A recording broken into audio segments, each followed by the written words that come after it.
Hello everyone, class 12 RBSC chapter number 16 probability का part आज हम थर्ड पढ़ रहे हैं। पार्ट फर्स्ट और सेकंड हम पढ़ चुके हैं। तो आइए अब इसके अंदर हम सबसे पहले क्वेश्चन नंबर 10 की बात करते हैं, जो कि कह रहा है, बुक अपने पास ही रखें सारे, मैं क्वेश्चन रीड कर रहा हूँ, लाइन टू लाइन समझने की कोशिश करें। Given that the two numbers appearing on the throwing two dice are different. Question कह रहा है कि दो पासों को उछाला गया है। अब दो पासों को उछाला है तो दो नंबर जो प्रकट हुए हैं, जो दिखाई दिए हैं, वो दोनों डिफरेंट हैं, अलग अलग है, यानी सेम नहीं है, यानी दोनों पासों पर आए नंबर्स अलग अलग हैं। तो find the probability of the event, तो ज्ञात कीजिए प्रायिकता ऑफ द उस घटना की। The sum of numbers on the dice is 4, कि डाइस पर आए नंबर का योग जो हो वो 4 हो। देखो इसने क्या कहा कि दो डाइस को एक साथ उछाला गया। अब दो डाइस उछाली गई है तो उसके सैंपल स्पेस कितने होंगे? 36। सैंपल स्पेस लिखो सबसे पहले, 1 1 1 1 1 and 1। तो 1 2 3 4 5 6, ठीक है। फिर उसके बाद लिखने बताए थे मैंने बेसिक कॉन्सेप्ट के अंदर। सबसे पहले स्टार्टिंग मैंने इसी टॉपिक से कही थी कि सैंपल स्पेस कैसे निकालते हैं। 2 2 2 2 6 5 4 3 2 and then 1। तो 3, 1 3, 2 3, 3 3, 4 3, 5 3, 6 4, 1 4, 2 4, 3 4, 4 4, 5 4, 6।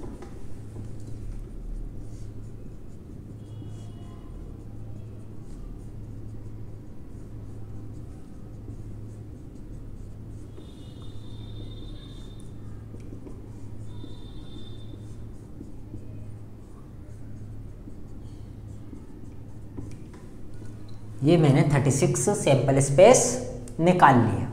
क्वेश्चन कह रहा है कि जो दोनों ही पासों पर जो नंबर आए हैं वो अलग अलग आए हैं, यानी कि एक तो ये नंबर नहीं आया, एक ये नंबर नहीं आया, एक ये नहीं है, क्योंकि दोनों ही इन पर से क्या है, सेम नंबर्स हैं। 1 1 2 2 3 3 4 4 5 5 6 6, यानी तो ये कैंसिल हो गया। तो बच गए कितने? 30। चलो आगे क्या कह रहा है ये, find the probability of the event the sum of numbers on the dice is 4। अब 4 नंबर, यानी उस डाइस पर जो नंबर्स हैं उनका सम 4 आया है। तो सबसे पहले तो हमें ये मालूम चल गया। अब इसने देखो ए बोला है, एक बी बोला। गिवन क्या है हमको कि नंबर्स जो अपीयर हुए डाइस पर are different, both numbers are different, both numbers are different, दोनों ही नंबर क्या हैं? अलग अलग हैं। अब अलग अलग के कितने चांस हो गए? 30 चांस हो गए, वो तो कोई दिक्कत नहीं। फिर इसने पूछा क्या है, sum of numbers on the dice is 4। Sum of numbers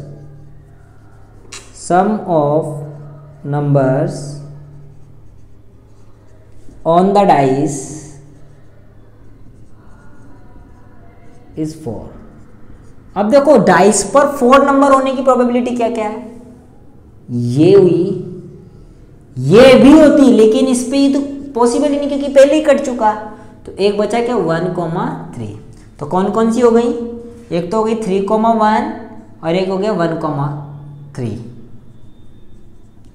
2, 2 क्यों नहीं लिया? क्योंकि नंबर्स पे जो बहुत नंबर्स आर डिफरेंट, क्योंकि दोनों ही नंबर डिफरेंट है, दोनों नंबर क्या हो रहे हैं? सेम हो रहे हैं, इसलिए नहीं लिया। ठीक है, तो हमें क्या फाइंड आउट करना है? Both numbers are different. तो ये बोथ नंबर्स डिफरेंट कितने आए? ये 36 हुए पूरे, ये बचे हुए जो हैं वो सारे इसके ही हैं। तो अगर मैं इसकी प्रोबेबिलिटी फाइंड आउट करने की बात करता हूँ तो इसकी प्रोबेबिलिटी कितनी आएगी? 30 ऑफ बी कितना निकल कर आएगा? 30/36, 6 5 जा 30, 6 6 जा 36। 30 क्यों लिया? क्योंकि 30 नंबर्स ऐसे हैं जो इसको सेटिस्फाइड कर रहे हैं, ऐसे ये सारे 30 हुए 36 में से। लेकिन अब बात करते, ये हमसे पूछ रहा है क्या कि फाइंड द कंडीशनल प्रोबेबिलिटी, यानी P of A/B is equal to P of B। B नीचे क्यों लिया? क्योंकि यही चीज हमें गिवन है, बोथ नंबर्स आर डिफरेंट, ठीक है। तो इसका intersection P of A intersection B, clear. तब A इंटरसेक्शन B का, A इंटरसेक्शन B क्या होता है? A इंटरसेक्शन B होता है जो A में भी और B में भी हो। तो B में भी तो ये दो ही चीज है, क्योंकि ये दोनों नंबर्स किस में से आए? 30 में से। तो 30 में भी तो ये दो नंबर मौजूद होंगे। तो A इंटरसेक्शन B कितना निकल कर आया? 3,1 एंड 1,3। तो probability of A intersection B कितना निकल कर आया? 2/36 is equal to 1/18। Value put करो, 1/18 अपॉन 5/6, यानी कि 1/18 इंटू 6/5, 6 3 जा 18, 5 3 जा 15। तो P of A upon B कितना निकल कर आया? 1/15। ये हमारा आंसर, बहुत ईजी था, ठीक है। तो आप लोग ध्यान से पढ़कर करें इस क्वेश्चन को। अब हम चलते हैं क्वेश्चन नंबर 11 की ओर।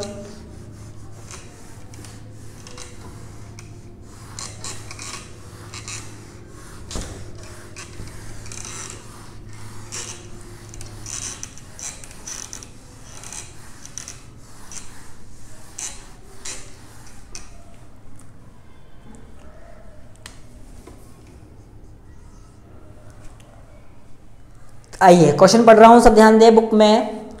10 cards numbered 1 to 10 are placed in box, कि 1 से लेकर 10 तक गिनती जो है उन 10 कार्ड्स पर लिख दी गई है और बॉक्स में, एक बक्से में डाल दी गई है। उसको अच्छी तरीके से मिक्स कर लिया गया है, मिक्सड अप थ्रूली मिक्स कर लिया गया है। And then 1 card is drawn randomly, और फिर एक कार्ड यादृच्छा चुना जाता है।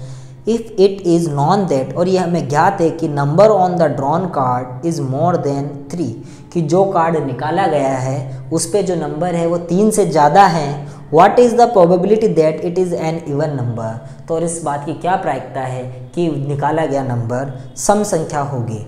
देखो क्वेश्चन ने क्या कहा कि सैंपल स्पेस कितने हुए? 1 to 10, क्योंकि कार्ड्स पर नंबर इस तरीके से लिखे हुए हैं, ठीक है।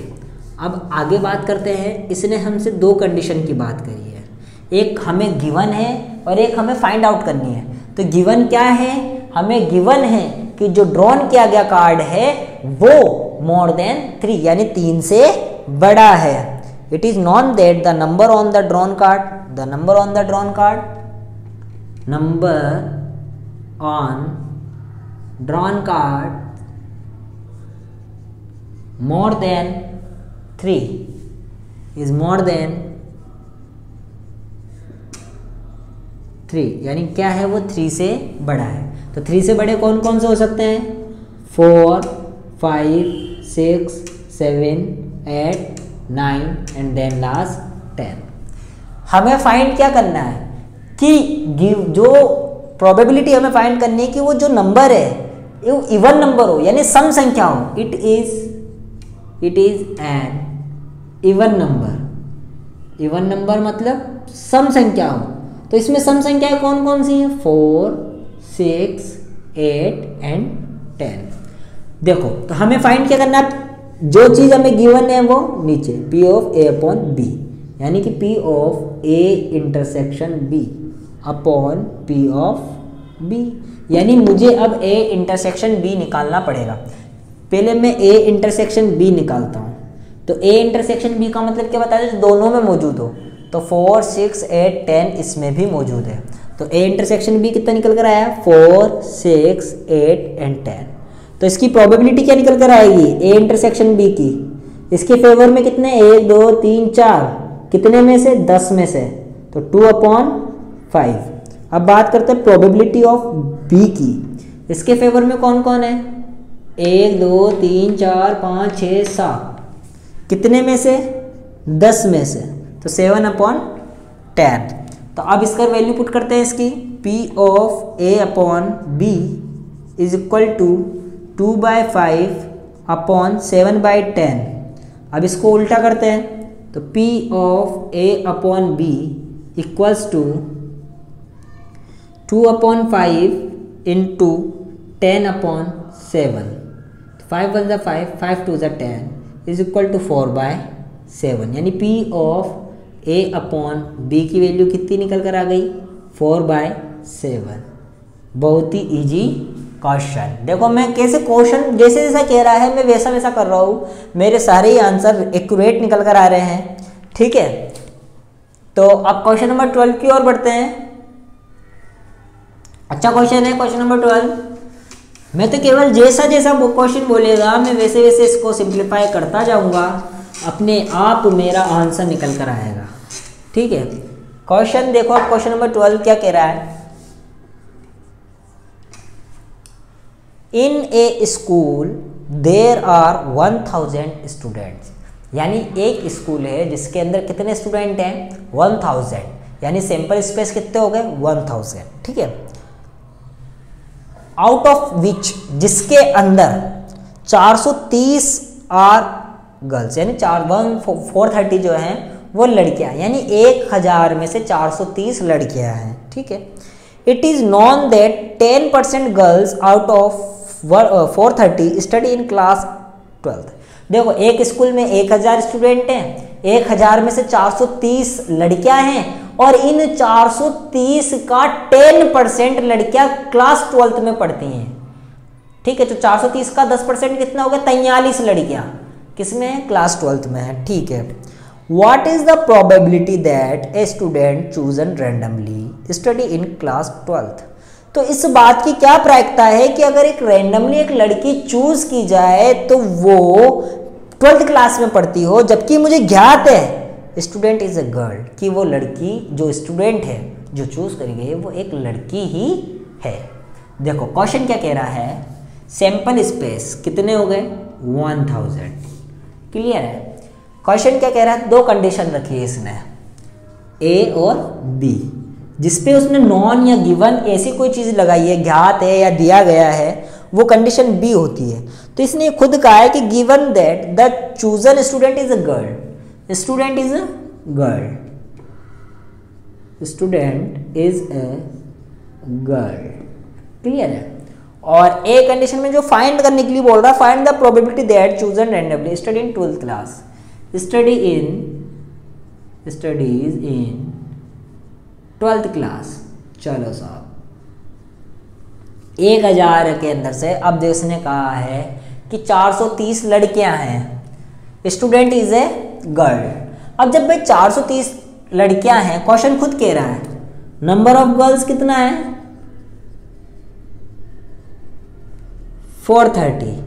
तो प्रोबेबिलिटी ऑफ गर्ल्स, इसको मैं जी से शो कर रहा हूं, या चलो बी माना है तो बी ले लेते हैं। तो स्टूडेंट ऑफ गर्ल कितनी हो गई? 430। ठीक है, तो पी ऑफ बी कितना आ गया? 430 कितने में से? 1000 में से, 1 0 से 1 0 गया। ठीक है, तो 43/100। क्लियर है? ये हमारी प्रोबेबिलिटी आ गई बी की। अब क्वेश्चन जो कह रहा है फाइंड द प्रोबेबिलिटी, हमें फाइंड आउट करने के लिए क्या कह रहा है? वही P of A upon B। अब ए देखो क्या कह रहा है? Study in 12th class, study कौन 12th क्लास में कौन कर रहा है? 430 का 10%। तो ये निकालते हैं नंबर ऑफ स्टूडेंट, या ऐसे लिख लेते हैं studies in 12th class, number of student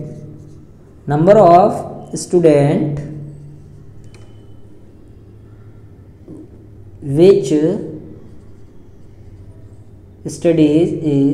studies in class 12th। तो क्या कह रहा है? 430 का 10%, ऐसे लिखते हैं, 2 0 से 2 0 कट, तो कितना आ गया? 43 स्टूडेंट। अब मैं अगर इंटरसेक्शन की बात करूं कि ये लड़कियां ये जो क्लास 12th जो है 43 लड़कियां हैं, ये किसका हिस्सा है? एक स्कूल का हिस्सा है जो कि किसमें से है? ये 430 लड़कियां किसमें से आई हैं? इनमें से ही तो आई हैं, इसमें से ही तो आई हैं, क्योंकि इसने कहा है कि 430 का 10% जो है वो क्लास 12th में पढ़ता है। ठीक है, तो ये 430 का इसमें से तो निकल कर आई हैं। अब देखो हमें क्या निकालना है? ए इंटरसेक्शन बी, कि जो दोनों में मौजूद हो। ए क्या है? स्टडी इन क्लास 12th, जो कि 12th क्लास में पढ़ती हूँ। स्टूडेंट इज ए गर्ल, जो कि स्टूडेंट लड़की हो। अरे भाई, जब लड़की 12th क्लास में हो तो लड़कियां जो हैं वो 430 में से ही तो 12th क्लास में 43 है, यानी ये 43 तो इसमें भी मौजूद है। भाई टोटल लड़कियां 430 है, जिसमें से 43 लड़कियां 12th में है, तो वो 43 मौजूद लड़कियां जो हैं वो लड़कियों में तो मौजूद हैं। तो ए इंटरसेक्शन बी कितना आया? 43। अगर मैं इसकी प्रोबेबिलिटी की बात करूं कि A intersection B, then 43 upon 1000, तो P of A intersection B equals to, sorry, P of A upon B equals to P of A intersection B upon P of B.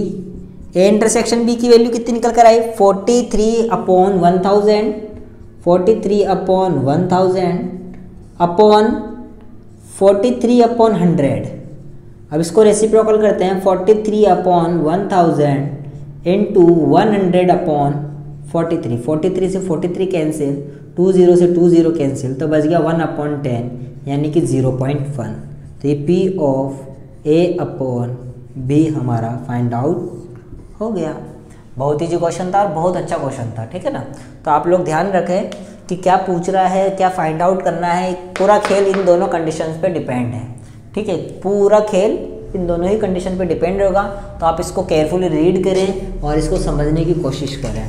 Screenshot लेकर इसको note down करें copy के अंदर। अच्छा question है, ठीक है।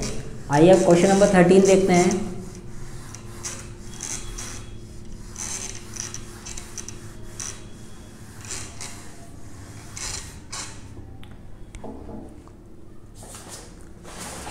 देखो क्वेश्चन नंबर 13, क्वेश्चन रीड कर रहा हूं, ध्यान दें सब। A die is thrown twice and the sum of the numbers appearing is observe to be 6। Question कह रहा है कि a die is thrown twice and then sum of the numbers appearing is observe to be 6, कि एक dice को 2 बार उछाला गया है और जो दिखाई देने वाले नंबर्स जो प्रकट हुए हैं उनका सम 6 है, यानी योग 6 है। What is the condition probability that number 4 has appeared eight least 1, कि इस बात की क्या प्रोबेबिलिटी है कि इस पासे पर कम से कम एक बार तो 4 होना ही चाहिए। सम तो 6 हो लेकिन 4 भी एक बार होना ज़रूरी है। तो वो 36 जो मैंने लिखी थी, अब मैं बार बार नहीं लिख रहा हूँ उनका 36 कंडीशंस को, तो आप लोग ध्यान दें, ठीक है। तो इसने क्या बोला है? 2 कंडीशन बोली है, एक ए एक बी। ए कंडीशन क्या कह रहा है ये, कि एक डाइस को हमने 2 बार उछाला है, the sum of the numbers observe to be या appearing to be 6, sum of the numbers. अब देखो मैंने गलती क्या कर दी कि मुझे ये चीज़ पता है, इसने बोला है find the conditional probability that, तो हमें ज्ञात है जो हम किसको मानते हैं, बी को। तो हम इधर लिखेंगे सम ऑफ नंबर्स इज 6, और बी को क्या बोला है कि at least 4 has appeared at once, ठीक है। तो हम क्या लिखेंगे, the number has appeared at least 4 has appeared at least once, 4 has appeared at least once। जब मैं उन 36 स्पेशल या सैंपल स्पेस की बात करता हूँ, जब मैं 36 सैंपल स्पेस की बात करता हूँ, सैंपल स्पेस की, तो उसमें सम देखो 6 किस किस के अंदर आता है। एक तो आता है 1,5, एक आता है 2,4, एक आता है 3,3, एक आता है 4,2 और एक आता है 5,1। इनके अलावा और किसी में सम 6 नहीं दिखाई देगा। ठीक है, अभी कह रहा है कि अगर मैं इस बी की बात करता हूँ, सम ऑफ नंबर इज 6, तो देखो 1 2 3 4 5, तो इसकी प्रोबेबिलिटी क्या हो गई, पी ऑफ बी कितना हो गया, पी ऑफ बी हो गया जो इसके फेवर में है, कितने में से, 36 में से। अब हमें क्या निकालना है, ए इंटरसेक्शन बी निकालना है। अब ए इंटरसेक्शन बी में निकाल तो लूँगा, ये 6 कौन कौन सी हुई हैं, 1,5, 2,4, 3,3, ठीक है, 4,2 एंड 5,1। और ए में एटलीस्ट 1, तो 2,4 और एक 4,2। तो इंटरसेक्शन की अगर जब मैं बात करता हूँ तो क्या निकल कर आता है, केवल 2,4 और एक 4,2। क्लियर है। तो इसकी प्रोबेबिलिटी की अगर बात करूँ कि P of A intersection B की वैल्यू क्या आएगी, 2/36 यानी कि 1/18। अब जब मुझे P of A upon B निकालना है तो क्या निकलेंगे, P of A intersection B upon P of B. तो P of A intersection B की वैल्यू कितनी है, 1/18 अपॉन पी ऑफ बी की वैल्यू कितनी है, 5/36। ठीक है, तो इसकी वैल्यू कितनी हो गई, 1/18 इंटू 36 अपॉन 5, तो 18 2 36। तो P of A upon B की वैल्यू कितनी निकल कर आ गई, 2/5। बहुत अच्छा क्वेश्चन था, बहुत इजी क्वेश्चन था। वो 36 मैंने वापस नहीं लिखे क्योंकि पहले लिख चुका था मैं। बस आप लोग ये ध्यान दें कि सम ऑफ नंबर्स इस 6 लाना है तो पासे पर इन 5 के अलावा 6 किसी पर नहीं आएगा। और कम से कम एक बार 4 तो होना ही चाहिए 6 लाने के लिए, तो 2 और 4 और 4 और 2, ये 2 कंडीशन है। जब इन दोनों का इंटरसेक्शन निकाला तो उसके लिए केवल 2 ही कंडीशन है जिसकी प्रोबेबिलिटी ये हुई, और फाइनल सॉल्यूशन निकालने के बाद 2/5 हमारा आंसर। अब देखो क्वेश्चन नंबर जो 14 है वो थोड़ा अलग से अच्छा सा क्वेश्चन है, जिसका हमने पार्ट फर्स्ट के अंदर एग्जाम्पल नंबर 6 करा था, उसी से रिलेटेड ही क्वेश्चन है। लेकिन देखो मैं इसको थोड़ा सा अलग मेथड से करूँगा। आइए देखते हैं कैसे करूँगा मैं।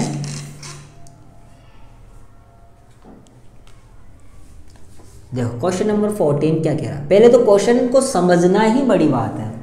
क्वेश्चन देखो लाइन टू लाइन समझें। Consider the experiment of tossing a coin, कि एक एक्सपेरिमेंट को अपने दिमाग में सोचो या विचारो कि एक टॉस के कॉइन को टॉस किया जाता है। कॉइन शो करता है हेड, अगर कॉइन ने शो करा हेड,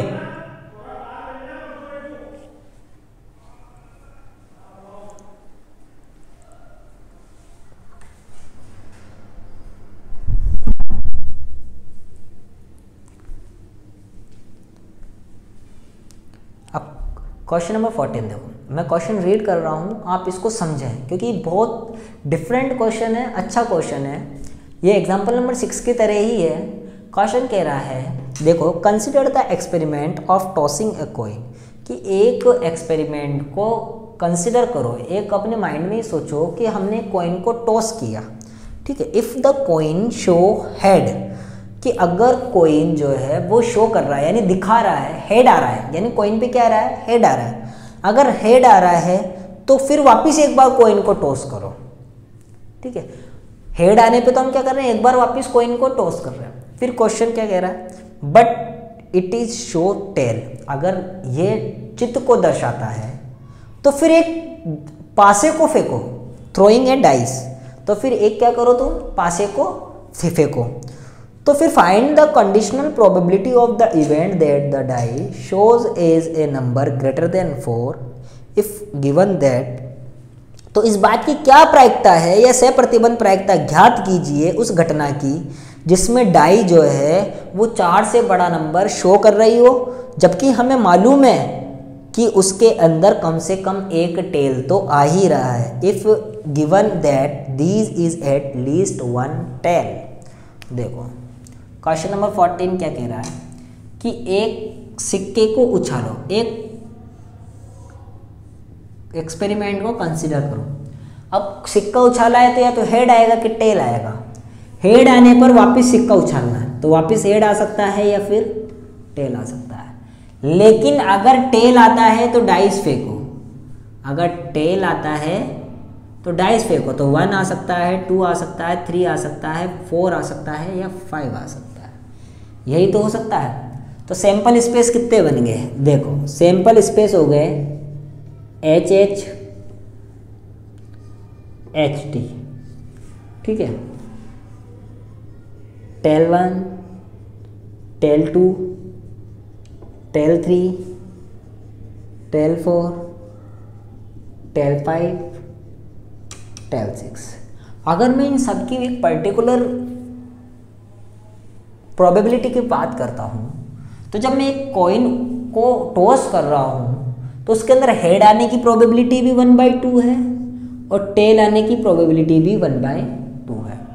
यानी जब मैं एक कॉइन को टॉस कर रहा हूँ तो या हेड आ सकता है या टेल आ सकता है। अब जब हेड आ गया है, जब हेड आ चुका है तो वापस हेड आने की प्रोबेबिलिटी कितनी है 1/2 और इसकी प्रोबेबिलिटी भी कितनी है 1/2। तो जब मैं इसकी बात करता हूँ H और H की तो इसकी प्रोबेबिलिटी कितनी हो गई 1/2 इंटू 1/2 इज इक्वल टू 1/4। यानी कि इस वाले रिजल्ट की प्रोबेबिलिटी 1/4 है। इसी तरीके से इस वाले रिजल्ट की प्रोबेबिलिटी भी 1/4 है, ठीक है। अब बात करते हैं इसकी कि भाई 1/2 तो टेल की है, लेकिन डाइस पर 1 आने की प्रोबेबिलिटी कितनी है। 1 के फेवर में कौन है, केवल 1, कितने में से 6 में से। तो इसके आने की प्रोबेबिलिटी कितनी है 1/6। लेकिन इन दोनों के साथ आने की प्रोबेबिलिटी कितनी हुई कि 1/6 इंटू 1/2 इज इक्वल टू 1/12। यानी इसकी भी 1/12, इसकी भी 1/12, 1/12, 1/12, 1/12, 1/12। यानी मुझे इन सब की प्रोबेबिलिटी फाइंड आउट हो चुकी है। 1/4, 1/4, 1/12, 1/12, ठीक है। तो अब आइए कंडीशन पढ़ते हैं। इसने हमारे सामने दो कंडीशन रखी है। जो इसने हमारे गिवन में रखी है वो क्या रखी है कि there is at least 1 tail, there is at least 1 tail, कम से कम एक टेल आना चाहिए। चलो भाई देखो, एक टेल किस किस में आ रहा है, एक तो इसमें आ रहा है और बाकी इन सब में टेल तो आ ही रहा है। यानी कितने हो गए इसके फेवर में H T T, 1 T, 2 T, 3 T, 4 T, 5 T, 6। तो देखो अगर मैं इसकी प्रोबेबिलिटी की, अब इस पूरे बी की बात कर रहा हूँ, प्रोबेबिलिटी की, इस पूरे बी की, मैं केवल इसकी बात नहीं कर रहा हूँ, मैं पूरे बी की बात कर रहा हूँ। तो मैं जानता हूँ कि इसकी तो 1/4 होती है, मैं जानता हूँ इसकी 1/6 होती है, इसकी 1/12 होती है, 1/12 होती है, 1/12 होती है। तो क्यों ना मैं 6 इंटू 1/12 ही कर देता हूँ। तो इसकी कितनी होगी 1/2। जब मैं 1/4 और 1/2 को, 1/4 क्यों आया इस वाले की और ये 1/2 इन सब की, क्योंकि एक की 1/12 होती है तो मैंने 6 को ऐसे 1/12 को प्लस करने नहीं बैठता, इसलिए मैंने 6 से मल्टीप्लाई कर दिया। जब मैंने इसका एलसीएम फोड़ लिया तो ऊपर आया 2 प्लस 1 प्लस 2 यानी कि 3/4। यानी P ऑफ B कितना निकल कर आ गया 3/4। चलो अब ए कंडीशन क्या कह रही है, ए कह रही है कि find the conditional probability of the event the die show a number greater than 4। कि डाई जो है वो 4 से ग्रेटर नंबर को शो कर रही है, यानी इन दोनों को। तो डाई शो ग्रेटर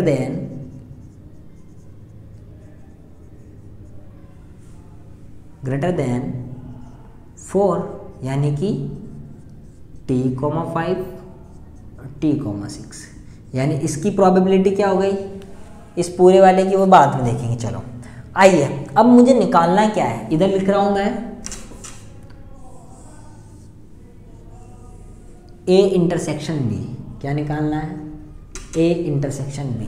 A कितना है, जो इंटरसेक्शन के निकाल दो, दोनों में आ रहा, दोनों में कौन आ रहा है T, 5 T, 6, T, 5 और एक T, 6।